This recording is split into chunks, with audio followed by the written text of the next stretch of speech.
Data breach at Disney Springs. Millions of people could be affected. They're targeting everybody. If you ate at one of the restaurants there within the past year, you better check your bank account. At least 6 restaurants targeted in Central Florida. The news station's Lara Greenberg live tonight with details on this one. Lara. Luann and Stephen, 3 of those restaurants were here at Disney Springs, and there were 3 other restaurants across Central Florida as well. Experts say this could have affected millions. Some folks visiting the most magical place on earth in the last 10 months may not be feeling so magical.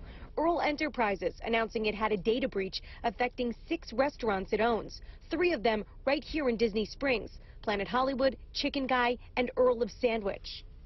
Years ago, it was robbing banks and breaking into people's homes. Now it's breaking into companies and websites. A statement from Earl Enterprises saying it appears unauthorized individuals installed malicious software at a certain number of their restaurants.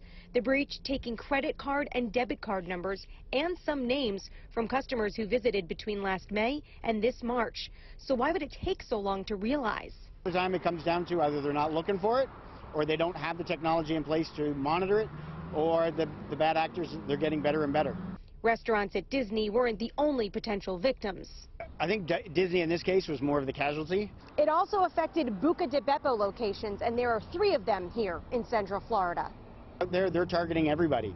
If you ate at any of these locations in the last 10 months, check your statements or call your bank. A lot of the time, banks are going to be aware of this already, and they're going to be canceling those cards. Because these days, you've either been breached or you're waiting to be breached.